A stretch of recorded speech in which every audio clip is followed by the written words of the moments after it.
Néhémie chapitre 4, 1 à 2. Lorsque Sanballat apprit que nous rebâtissions la muraille, il fut en colère et très irrité. Il se moqua des Juifs et dit devant ses frères et devant les soldats de Samarie: à quoi travaillent ces Juifs impuissants? Les laissera-t-on faire? Sacrifieront-ils? Vont-ils achever? Redonneront-ils vie à des pierres ensevelies sous des morceaux de poussière consumés par les feux? Parole du Seigneur. Très chers enfants de Dieu, nous parlons de la destinée. La destinée d'un homme, c'est son lendemain, c'est le futur. C'est le lendemain de l'homme. Je l'ai dit au départ que chacun de nous a un lendemain. Chacun de nous a une destinée. Chacun de nous a une destinée. La destinée réussite ou la destinée glorieuse, c'est celle qui fait réussir l'homme sur la terre et profite à son environnement, profite à tout le monde, donne de l'avantage aux autres. C'est ce que j'appelle moi une destinée réussite. Lorsqu'on quitte son propre confort pour devenir utile aux autres, pour que notre vie serve d'appui aux autres, en ce moment-là, je dis, il s'agit d'une destinée réussite, une destinée glorieuse. À l'instar de Néhémie, qui un jour a quitté son confort, là où il travaillait à côté d'un roi. Il a dû retourner dans Jérusalem pour aller rebâtir la muraille qui s'était écroulée, ça faisait des années, plusieurs décennies d'ailleurs. En y retournant, il a osé, il a fait un travail remarquable, celui de rebâtir bien sûr la muraille. Il est devenu une référence pour les autres. Il a donné espoir à tout un peuple. Donc il a eu une destinée qui a été pratiquement une réussite. Si bien que Néhémie, quand il était de l'autre côté, à côté du roi, travaillant, gagnant sa vie aisément, on n'a pas parlé de lui, on n'a pas cité son cas. Mais dès lors qu'il s'est décidé de se rendre en Israël pour travailler et devenir utile pour les autres, c'est là qu'on parle d'un grand Néhémie, d'un homme qui a suscité l'espoir à tout un peuple. Je suis en train de le croire fermement qu'il existe des hommes qui ont des destinées glorieuses, importantes pour les autres même. Ce sont des leaders que le monde a besoin. Ce sont des leaders surtout que l'Afrique a personnellement besoin. Bien-aimés dans le Seigneur, permettez-moi de vous le dire, que chacun peut avoir une destinée dans son appel, dans ce qu'il est appelé à réaliser sur la terre. Une destinée qui devient glorieuse et importante aux autres, quel que soit ce qu'il est appelé à faire ou dans plusieurs domaines de la vie. Je ne m'attelle pas seulement sur le plan politique, c'est ce qui est le plus souvent remarquable, mais je vois également le travail que l'homme peut faire sur la terre, mais cette fois-ci de manière à rendre aussi la vie aux autres, à devenir une référence ou à frayer le chemin pour les autres. Et dans plusieurs domaines. La fois passée, j'ai cité spécifiquement les cas d'un médecin que nous connaissons dans notre pays. J'ai cité Dr Mukwege, qui, dans ce qu'il est appelé à faire, est devenu un homme important. Prix Nobel de la paix, reconnu à travers le monde, respecté par les grands du monde. Du coup, même ceux qui portent sa peau, sa race ou son origine sont respectés de surcroît. Parce qu'au moins, un homme a fait la différence, il est devenu grand. Il est devenu leader dans ce domaine. Il n'a pas touché aux armes. Il n'a pas mis les gens derrière lui pour lui crier après. Non. Mais il a dû travailler dans son domaine, il a dû travailler dans son appel jusqu'à faire la différence. Chacun dans ce qu'il est appelé à faire, chacun dans son domaine. Je crois fermement que tu es né avec une destinée. Mais je voudrais seulement que ta destinée profite aux autres, qu'elle devienne une grande destinée. Et même parmi les destinées grandes et réussites, il y en a qui sont beaucoup plus grandes et d'autres qui sont petites.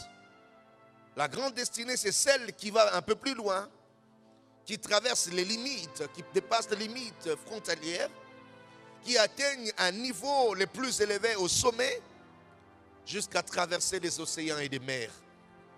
Je suis en train de croire que pour le cas de chacun de nous, tout celui qui a reçu une destinée de la part de Dieu et qui, par la suite, rencontre le Seigneur Jésus dans sa vie, a forcément une garantie de réussir, de devenir une référence et un grand leader dans son domaine. Pourquoi? Parce que Jésus, dans la vie d'un homme, vient spécifiquement ou spécialement embellir la destinée de celui-ci. Celui qui reçoit Jésus, c'est-à-dire il reçoit un maître qui vient construire sa vie, son lendemain et sa destinée. Donc, je me permets de vous dire, vous qui connaissez Dieu, qui servez le Seigneur, qui avez Jésus dans votre vie, vous avez le privilège et l'avantage de le connaître, donc vous avez une destinée garantie et meilleure. Ça ne m'étonnerait pas que vous ayez tous des destinées glorieuses. Ça ne m'étonnerait pas. Bien entendu, comme je le dis autrefois, lorsque nous parlons d'une destinée glorieuse, nous disons c'est une destinée que Dieu a tracée pour le bien-être de plusieurs, mais qui passe par un homme. Croyez-moi, chers enfants de Dieu, à celui-là, il faudrait qu'il y ait également ce qu'on appelle des combats, la résistance, l'adversité et autres. Alors là, je dis, si réellement vous avez une destinée glorieuse, c'est tout à fait normal que vous rencontriez des combats dans votre vie, dans votre avenir ou dans ce que vous faites. Autrement, je dirais, forcément, la destinée glorieuse est entachée de certains combats, est caractérisée par le combat. Ou encore, j'ajouterais, le combat n'efface pas non plus la grande destinée ou la destinée glorieuse, mais elle marque une différence pour affirmer que celle-ci vient réellement de Dieu. Je parle de la destinée. Donc, si vous êtes sujet de beaucoup de combats, croyez-moi, c'est sûr que vous avez une destinée glorieuse, une destinée importante, raison pour laquelle les combats s'élèvent contre vous. Très chers enfants de Dieu, parce qu'il y a les combats et que nous sommes maintenant rassurés que nous avons une destinée glorieuse avec Dieu, nous pouvons maintenant nous accrocher. Et dans ce combat, il se pourrait que vous rencontriez sur votre chemin un homme du genre de la famille de Tobija, ou à l'exemple de Tobija ou Sambala. À l'époque, Néhémie a rencontré un homme qui s'appelait Sambala, un autre Tobija et les autres bien sûr, qu'on a les noms. Qui était Sambala et qui était Tobija? Sambala était un Samaritain, israélite de surcroît, et Tobija était un Ammonite. Et les autres, c'était des soldats samaritains et autres. Tous ensemble constituaient une équipe qui s'était érigée en mur contre le projet de Néhémie ou la destinée de Néhémie. Dès lors que Néhémie a quitté le territoire où il s'est trouvé, où il travaillait, pour se rendre dans Jérusalem et rebâtir la muraille, et qu'il a réussi à convaincre tout le monde de travailler avec lui, il y a eu cette espèce de gens, c'est-à-dire Sambala, Tobija et les autres, qui se sont levés contre lui pour dire: tu ne réussiras pas ton projet ici, sur place. Tu ne le feras pas. La parole de Dieu me dit, Sambala était animé d'une grande colère, il était très irrité, qui s'est décidé de combattre Néhémie. Mais cette fois-ci, une colère qui s'exprime autrement. Je m'étais fort étonné. Généralement, ceux qui se mettent en colère se jettent sur les autres pour taper dessus ou encore insulter, tout ce que nous savons de ce que génère la colère. Mais cette fois-ci, un homme en colère, il n'insulte pas, il ne se lève pas pour se battre, livrer la bataille, mais il prend une forme de moquerie, c'est-à-dire une autre forme de bataille, c'est la moquerie. Il se permet de se moquer de Néhémie et des autres qui travaillaient ouvertement au su au vu de tout le monde. C'est là où j'ai compris que le diable utilise aussi la malignité dans son combat. C'est-à-dire, il livre la bataille contre nous, il est très en colère, très irrité contre nous, mais il fait passer sa colère par la moquerie. Or, généralement, ceux qui se moquent prétendent être à l'aise. Ils montrent qu'ils sont très à l'aise dans leurs propos, qu'ils se moquent. Mais cette fois-ci, je vois un homme qui se moque, mais qui n'est pas du tout à l'aise. Et c'est là où je dis à chacun de nous, tous ceux qui se moquent de vous ne sont toujours pas à l'aise, croyez-moi. Il y a quelque chose qui le gêne et qui le dérange. C'est parfois l'expression de la colère et de la haine aussi. Sanballat qui était en haine contre eux, qui était très en colère, mais il se permet de se moquer. Et j'ai dit l'autre fois, tous ceux qui se moquent de vous n'ont forcément pas raison. S'il vous plaît, ne vous attardez pas là-dessus. Il faut tourner la page. Tous ceux qui se moquent de vous n'ont forcément pas raison. Mais dans leur moquerie, ils ont sorti 5 questions, très pertinentes d'ailleurs. De ces 5 questions cachées, un plan du diable. Ils ne se sont pas posé ces questions au milieu d'eux, mais ils l'ont balancé à haute voix de manière à ce que Néhémie l'entende et les autres qui étaient avec lui. C'est-à-dire, Sanballat va rassembler les gens, ses frères et les soldats qui étaient autour. Il dit, mais la première question, il dit, à quoi travaillent ces Juifs impuissants? À quoi travaillent ces Juifs impuissants? Frère, ça a été une forme de torture pour la vie de Néhémie. Vous savez, vous pouvez être impuissant, mais vous n'avez toujours pas besoin qu'on vous le rappelle. Parce que lorsqu'on vous rappelle les lacunes que vous avez, le vide ou les défauts que vous avez, le manque que vous avez, ça renforce cette faiblesse et c'est une forme de torture. Tu sais déjà que tu es impuissant, tu sais déjà que tu es faible, mais quelqu'un d'autre te le rappelle. C'est une manière de te clouer davantage. Ils ont dit à haute voix, vous êtes impuissants, à quoi travaillez-vous? C'est une façon de dire, arrêtez ce que vous faites, c'est stupide, parce que vous ne pourrez rien. Vous n'avez aucune possibilité de réussir parce que vous êtes impuissant. Ils n'ont rien dit de contraire, ils n'ont rien dit de faux. La vérité, c'est qu'ils étaient impuissants. C'est vrai, ils étaient impuissants parce que Néhémie, à peine arrivé dans Jérusalem, il n'avait pas de grandes relations. Il n'avait pas beaucoup de gens après lui. Il n'avait pas suffisamment de moyens pour réaliser les projets qui étaient devant lui. Donc, ces gens, Sanballat et ces gens, n'avaient pas tort. Ils ont dit, tu es impuissant, ce qui était tout à fait vrai. Mais ils n'avaient pas besoin de le lui rappeler du moment donné que Néhémie s'était lancé dans une aventure, sachant qu'il pouvait réussir tant mieux que mal. Vous savez, les grandes destinées ressemblent à des aventures qui au départ commencent avec une grande faiblesse, mais avec la foi finissent dans la gloire. Et si nous continuons à croire. Amen, amen. Oui, Néhémie était face à une déclaration de moquerie qui pouvait le pousser à baisser les bras ou carrément à abandonner. Impuissant, impuissant, impuissant. Dans ses oreilles, ça ne faisait que retentir. Impuissant, impuissant, impuissant. Oui, il était aussi impuissant. Mais que faire alors? Tout ce que Néhémie pouvait faire, il devait répondre, mais en acte. Même si l'on dit que je suis impuissant, cela ne m'empêchera pas de continuer à travailler. Je peux être impuissant, mais laissez-moi oser. Laissez-moi travailler, malgré cet état. Très chers enfants de Dieu, arrangez-vous de manière à divorcer vos rêves de vos yeux. À divorcer vos rêves de vos yeux. C'est-à-dire, créer un divorce entre vos yeux et vos rêves. Sinon, vous aurez des problèmes.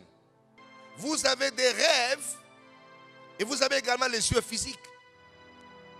Les rêves sont tout ce qu'on peut prétendre réaliser malgré l'état de faiblesse ou les limites qu'on peut avoir, comme celui de Néhémie ce jour-là. Le rêve de rebâtir la muraille de Jérusalem, malgré qu'il n'avait pas de moyens, malgré l'impuissance, mais il a rêvé.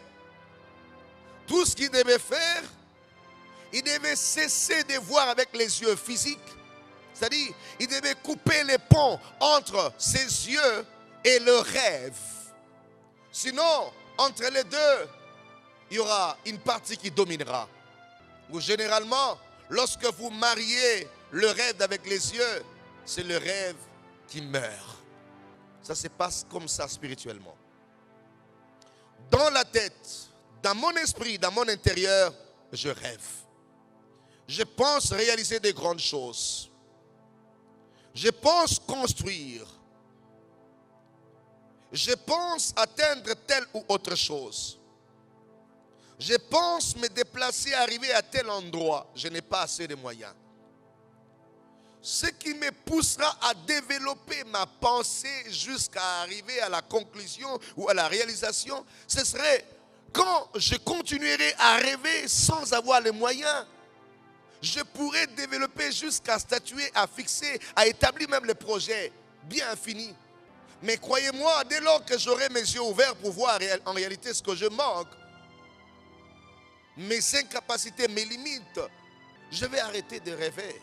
Je me dirai, attends, avec tout ce qui traverse ma tête, de ce que je vois, ça veut dire tout simplement, je suis en train de délirer. C'est ce que Sanballat était en train de faire à l'autre. Ce que Sanballat était en train de faire à Néhémie. Tout ce qu'il faisait, il criait à Néhémie. Vous êtes impuissant, est-ce que vous ne voyez pas? Ouvrez les yeux et regardez. Arrêtez de rêver parce que ce que vous songez n'arrivera jamais. Votre plan, votre programme n'atteindra jamais le but. Ouvrez les yeux et regardez les choses en face. J'ai dit à chacun de nous, ferme les yeux. Si tu veux croire, ferme les yeux. Si tu veux réaliser des grandes choses avec Dieu, ferme les yeux. Garde tes yeux spirituels. Et vois loin, Dieu t'amènera là où tu dois arriver. J'ai dit, ferme les yeux physiques. Ouvre les yeux spirituels. Continue à rêver. Et pour y arriver, ça ne pouvait pas être facile. Néhémie a eu un rêve. Il a eu une pensée. Il a commencé à ériger en forme de projet. Jusqu'à rencontrer des hommes qui croyaient en lui pour pouvoir mettre le projet en marche. Quelques-uns ont cru en lui. Mais les soucis qu'il avait rencontrés au départ à cette question, c'était l'impuissance. Lire la parole de Dieu facilement, on ne comprendra pas des profondeurs. C'est juste un passage, juste une phrase ou une ligne carrément qui dit à quoi travaillent ces Juifs impuissants. C'est très facile de lire, ils étaient impuissants. Mais vivre la chose est une autre. Lire et vivre sont deux choses différentes. Mais je vous ramène dans cette vérité. C'est que frère, Néhémie était dans un cas d'impuissance face à une destinée grande. Mais comment croire? Comment croire que j'y arriverai? Comment croire qu'on atteindra réellement l'objectif? Comment? Comme je le dis, dans la vie d'un homme qui est impuissant, mais qui a une grande destinée avec Dieu, il y a deux éléments qui l'accompagnent. Il y a deux éléments qui caractérisent une destinée glorieuse, même dans la période de l'impuissance. Et ces deux choses, je les ai citées pendant la semaine. La première, c'était le fait de rester inébranlable face aux attaques malgré l'impuissance ou malgré l'état de faiblesse. C'est-à-dire, il paraissait impuissant, oui, parce qu'ils étaient impuissants aux yeux des hommes, ils paraissaient faibles comme rien, mais curieusement, à chaque fois qu'on cherchait à les écraser, on n'arrivait pas. Tous les forts, les puissants, les grands qui cherchaient à les écraser, ils ne parvenaient pas. C'est là où il y avait un paradoxe. Ils se disaient, mais attends, mais ils paraissent si faibles. Mais comment on n'arrive pas à les écraser si facilement? Celui-là, est carrément comme une mouche. Mais comment je n'arrive pas à l'écraser, à le tuer? Ça paraît beaucoup plus facile, mais c'est compliqué au fur et à mesure que j'avance. C'est-à-dire, c'est Dieu qui le protège. Parce qu'il a une destinée tellement glorieuse que pour l'instant, Dieu le cache dans la faiblesse. Mais il ne permet à personne de l'écraser ni de le tuer. J'ai donné l'exemple de Mardochée. Un général Aman qui s'élève dans toute sa puissance, il dit à Mardochée, je suis capable de t'écraser, jeune homme.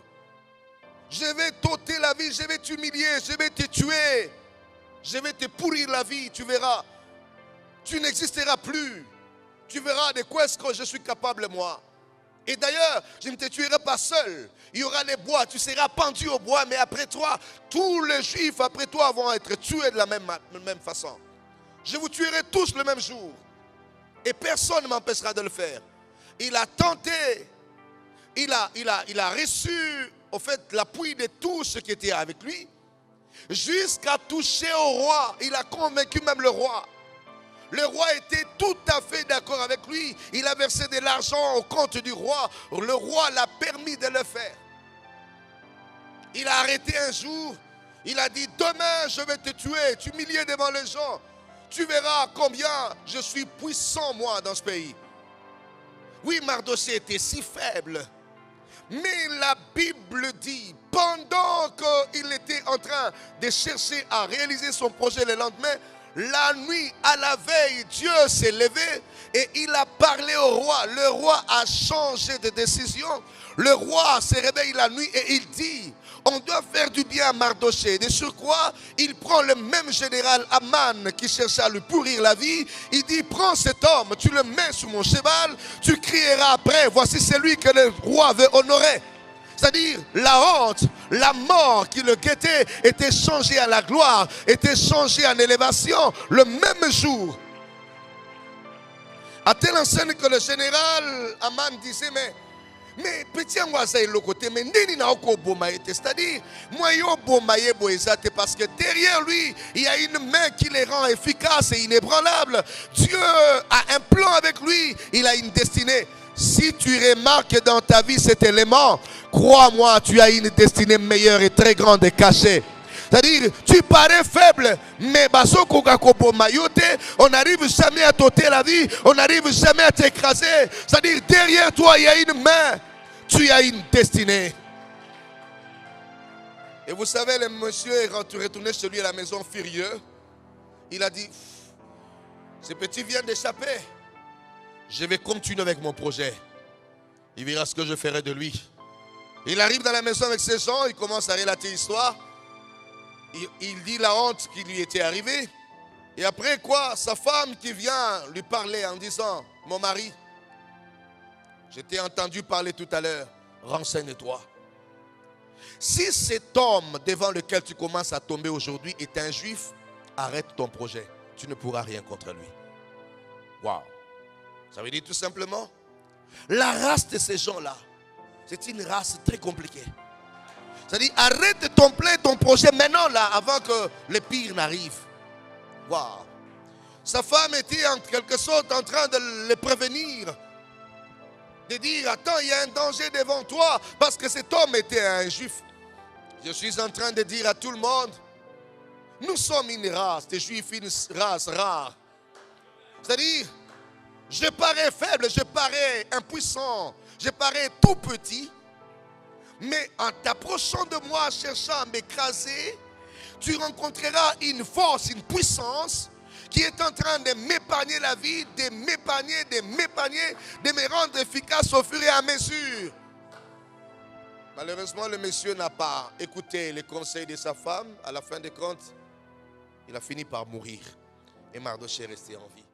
Tout celui qui a une grande destinée, une destinée glorieuse, mais qui passe dans une période de l'impuissance, de la faiblesse, n'aura qu'une seule chose. Enfin, il aura deux choses. Parmi les choses, le premier élément, Dieu le rendra inébranlable. Comme un petit rejeton, mais qui tient, qui s'accroche à la vie. Vous pouvez le jeter de partout, il s'accroche à la vie. Et le deuxième élément, c'est une porte ouverte. Tout celui à qui Dieu dote d'une grâce par rapport à une destinée glorieuse, Dieu lui donne toujours une porte ouverte que personne ne peut fermer. Souvenez-vous, la parole de Dieu dans les livres d'Apocalypse que nous avons lu la fois dernière, Apocalypse chapitre 3, les versets 7 à 8, la Bible dit: écris à l'ange de l'église de Philadelphie et dis-lui, je connais ta persévérance. Je sais que tu as peu de puissance, mais parce que tu as gardé ma parole et que tu n'as pas renié mon nom, je mets devant toi une porte ouverte que personne ne pourra fermer. C'est-à-dire, tu as peu de puissance, tu es impuissant, tu es faible, tu n'es pas solide. Mais il y a une seule chose qui va t'accompagner cette fois-ci, c'est une porte qui est ouverte que personne ne pourra fermer. La porte qui accompagne ceux qui ont la grande destinée avec Dieu depuis leur enfance. Ou encore, pour être beaucoup plus clair et précis, depuis leur début avec le Seigneur, même dans la faiblesse, dans l'impuissance. Dès les débuts, dans les débuts avec le Seigneur, il y a toujours une porte qui t'accompagne. Une porte qui reste ouverte, qui s'ouvre circonstanciellement au fur et à mesure que tu avances. Il n'y a qu'une seule porte là, mais qui s'ouvre au fur et à mesure, qui prend toutes les formes par rapport aux différents combats, aux différentes réalités auxquelles tu seras confronté. Il y a toujours une porte qui s'ouvre au fur et à mesure. Je vous rappelle la vie de Joseph. Joseph qui est le fils de Jacob, ils étaient au nombre de 12 garçons. Les 11 garçons lui voulaient du mal. Ils se sont décidés de mettre fin à sa vie. Ils ont dit, ces faiseurs de songes, nous allons les tuer. Et nous verrons ce que deviendront ces songes. Et la Bible dit, pendant qu'ils complotaient contre lui, il s'est fait qu'ils l'ont pris entre leurs mains. Ils voulaient déjà l'ôter la vie. Mais la Bible dit, l'un des frères qui change d'avis, qui dit, mais attends, je trouve que ce n'est pas bon de le tuer. J'initie un projet, jetons-le quelque part au lieu de le tuer. C'est-à-dire, Dieu lui trouve une porte parmi les méchants. Il y a toujours une porte. Crois-moi. Regarde bien, observe bien dans ta vie. Il y a toujours une porte qui s'ouvre en dernier. Et à chaque fois que tu avances devant n'importe quel combat, devant n'importe quelle réalité, il y a toujours une porte. Cette porte-là, ça s'appelle un signe qui montre que tu as une grande destinée. Croyez-moi, Joseph arrive dans la maison de Potiphar. Potiphar qui les reçoit tous.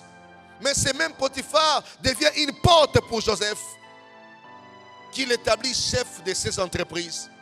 Partout où tu iras, à n'importe quel endroit, tu auras toujours une porte. Quand tu te jettes dans n'importe quelle ville, n'importe quel pays, tu auras toujours une porte. On ne ferme jamais la porte à celui qui a une grande destinée. Où que vous le jetez, il y aura toujours une porte. Parce qu'il y a une porte qui marche avec lui. Une porte qui reste collée à lui, qui reste attachée à sa peau, à sa personne, à ses empreintes.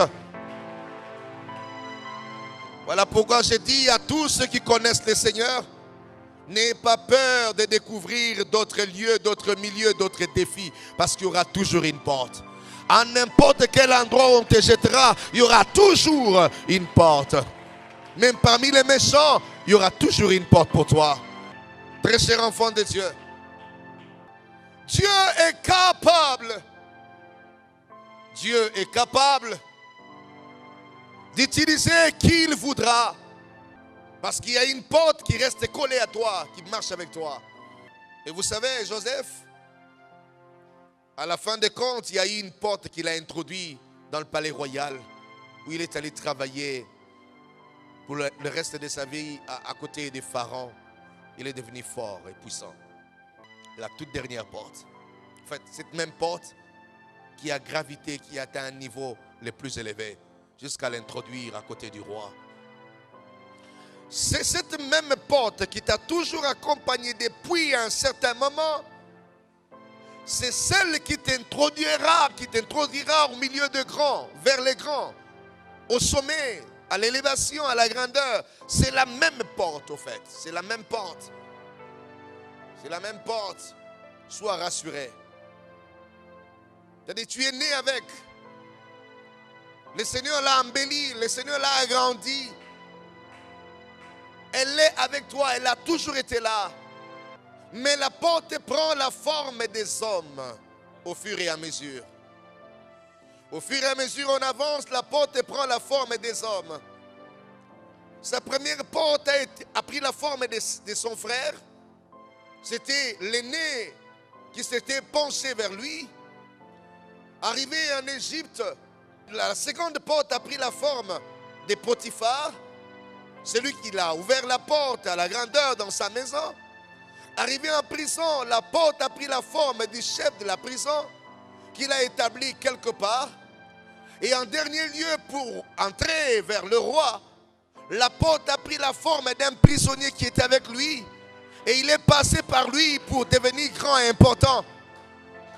Je dis, Dieu a promis qu'il a mis devant toi une porte ouverte que personne ne peut fermer. Essayez de saluer celui qui est à vos côtés. Essayez de saluer celui qui est à vos côtés, s'il vous plaît. Essayez de le faire, à gauche ou à droite.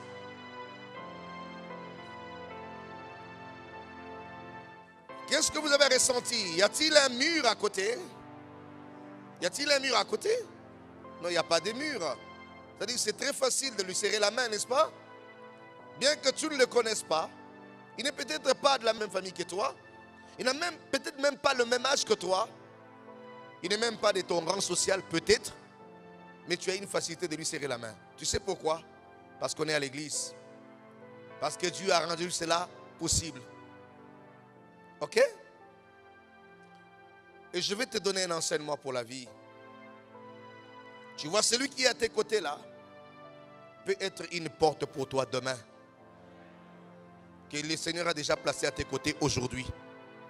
Donc, de la même manière que tu as la facilité de lui serrer la main, si tu gardes une très bonne relation avec ton voisin et que tu sais le considérer, demain, ce serait très facile quand il atteindra un certain niveau de le voir sans difficulté. Parce qu'il y aura déjà une relation qui sera en train d'exister entre vous deux, vrai ou faux. C'est-à-dire c'est toi-même qui peux détruire ta propre porte. Personne d'autre ne peut la fermer. Donc un conseil, ne néglige pas les hommes qui sont autour de toi. Ne néglige pas tout le monde que tu rencontres dans la vie. Tout celui que tu rencontres peut être une porte pour toi. C'est comme ça que Dieu fonctionne. Mais demain, la tâche te sera difficile si tu n'as pas su exploiter cette relation ou ces contacts en bien. L'homme qui est à tes côtés peut être ta porte pour demain. Joseph savait que Dieu allait l'élever, mais il ne connaissait pas les voies de Dieu. Ça s'est passé comment? La dernière porte pour la gloire est venue d'un prisonnier comme lui. Joseph est allé leur rendre visite dans leur cellule. Il a vu un prisonnier qui était là, découragé. Il lui pose tout simplement la question. Ton visage paraît abattu, qu'est-ce qui se passe? Et tu te sens bien? Et le monsieur qui lui dit, oui, bon, je me sens bien, mais j'ai un problème. J'ai fait un rêve que je n'arrive pas à comprendre. Et Joseph a pris tout son temps d'écouter cet homme. Tout est parti de là. Et il a essayé tant soit peu de l'expliquer les songes. De son mieux, du moins pour ce qu'il savait faire. Il a essayé de l'expliquer les songes. Et à la fin de compte, il dit, ne m'oublie pas quand tu seras repêché à côté du roi. Ne m'oublie pas, tout est parti de là. C'est cet homme qui est devenu une porte pour lui. Il a quitté la prison jusqu'au palais royal. Il est devenu important. Frère, ne néglige jamais les hommes que le Seigneur met à ta disposition dans des relations. Il ne faudrait même pas fustiger des relations, s'il te plaît. Il ne faudrait pas faire du mal aux gens. Il ne faudrait pas non plus mépriser les gens, aussi petits qu'ils peuvent être autour de toi. Car chaque homme peut constituer une porte pour toi. Je vous dis la vérité. Chaque homme peut constituer une porte pour toi. Pendant la semaine, vous savez, il y a des gens qui se plaisent dans la vie d'avoir tout le temps des ennemis avec des gens. Avec tel, on ne se parle pas. Je ne le salue même pas. Je ne m'occupe même pas. Je ne l'apprécie pas. Si tu as l'habitude de faire ça, il faut changer. Parce qu'on ne sait jamais. On ne sait jamais. Celui qui est à tes côtés là, que tu méprises, celui qui n'a rien là, essaye d'être bien avec lui. Même si vous avez eu des différends entre vous, essayez de les arranger, de regarder vers l'avant.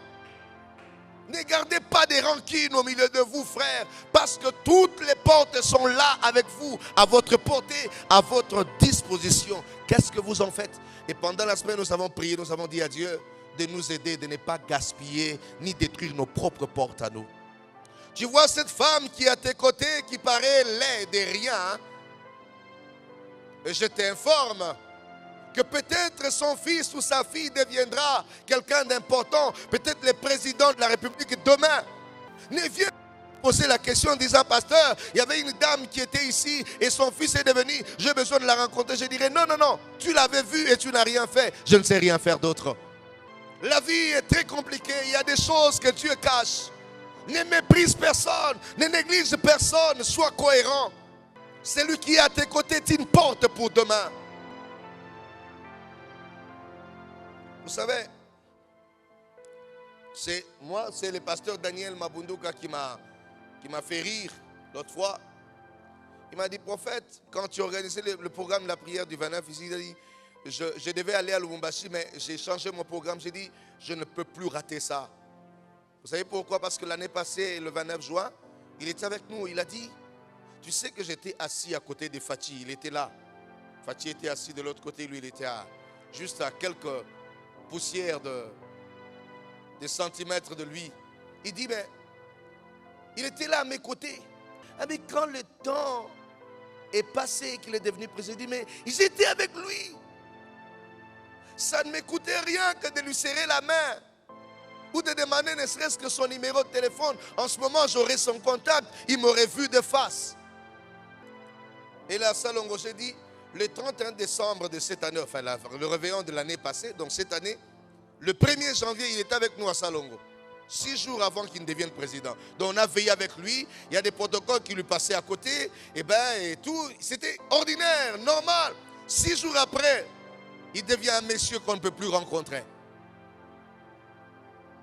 Je me souviens, la soeur Brenda, un dimanche, il a dit, non, non, tu ne peux pas partir comme ça, on peut prendre une photo. C'était très facile de tirer une photo selfie avec lui. Mais quelques temps après, ça devient impossible. Pourquoi? Dans la vie, il y a de ces choses que Dieu nous cache. Aide-moi, s'il te plaît, au nom de Jésus. Regarde vers ton voisin, essaie de lui serrer la main. Dis-lui, peut-être que je serai une porte pour toi ou tu seras une porte pour moi. Laisse-moi te connaître, laisse-moi te serrer la main. Peut-être que demain, tu seras une porte pour moi. Non, non, dis-le avec le cœur, frère. Talaine longi. Maman, peut-être tu seras une porte pour moi. Peut-être c'est ton mari qui montrera. Peut-être ce serait toi-même. Je ne sais pas. Je préfère te serrer. Faites-les, frères, s'il vous plaît. Je te demande au nom de Jésus, un peu d'humilité, un peu de simplicité. Regarde vers ton voisin, dis, peut-être je serai une porte pour toi demain. Laisse-moi te serrer la main. Peut-être tu seras une porte pour moi. Hein? Tu lui serres la main, dis, maman, papa, je ne voudrais pas demain que quelqu'un vienne me dire, pasteur, tu te souviens du frère là de l'intercession là? Il est devenu chef là-bas. Je ne peux pas voir ses contacts. Je te dirais non. Tu avais ses contacts à tes côtés, mais tu avais négligé un jour. Je crois à une destinée meilleure. Je crois que chacun de vous est une porte pour les autres. Par rapport à la destinée, chacun de vous est une porte pour l'autre. Ne minimise pas, ne néglige pas. Il y a une sœur qui travaillait avec nous, c'est la première sœur dans l'histoire de notre église à être membre de sécurité. Donc elle au moins, elle a osé. La deuxième, ça doit être Tania maintenant. Mais avant, elle était la seule qui a demandé d'intégrer le département de la sécurité. elle était en train de bien servir jusqu'à un moment. Et puis, j'avais constaté à une certaine période, elle avait fait environ 1 mois ou 2, elle ne venait pas. Je n'arrivais pas à la voir. Et j'ai appelé les départements et tous ceux qui étaient là à Salongo. J'ai dit, mais je ne vois pas la sœur telle. On a dit, bon, nous aussi on constate qu'elle n'est pas là. J'ai dit, est-ce que vous avez fait un effort, vous avez fourni un effort de chercher à l'atteindre? Non, non. J'ai dit, non, non, on ne l'a pas cherché. J'ai dit, bon, d'accord. Donnez-moi son numéro de téléphone, je vais l'appeler. Je me suis rendu compte que personne n'avait son numéro de téléphone. J'ai dit, bah attends, vous êtes avec quelqu'un dans votre département et vous n'avez pas son numéro de téléphone. J'ai dit, mais ça, c'est grave. C'est-à-dire, elle ne représente rien pour vous. Et je l'ai redit. J'ai dit, retenez ce que je vous dis aujourd'hui. Allez me chercher cette sœur-là, j'ai besoin de la voir. Et je vous informe que demain, vous aurez besoin de son numéro de téléphone. Retenez ce que je vous dis. Oh, d'accord, c'est parti comme ça. Et la sœur était revenue, puis on est allé la chercher. Et j'ai répété cela devant elle. Vous savez, elle est partie. Et aujourd'hui, elle est partie de rien. Le Saint-Esprit me convainc de dire aux gens qui sont là d'arranger, de réparer avec des relations que vous avez dans la vie. Là, il faudrait demander pardon, faites-les. Celui que vous n'arrivez plus à atteindre, allez le voir, atteignez-les. S'il vous plaît. Celui que vous négligiez dans la vie, il ne faudrait plus jamais le faire. Où que vous soyez, même dans le quartier où vous vivez, prenez la résolution de ne pas négliger les hommes. Là, il faudrait ne serait-ce que serrer la main à quelqu'un, faites-le avec simplicité et humilité. Que Dieu vous bénisse.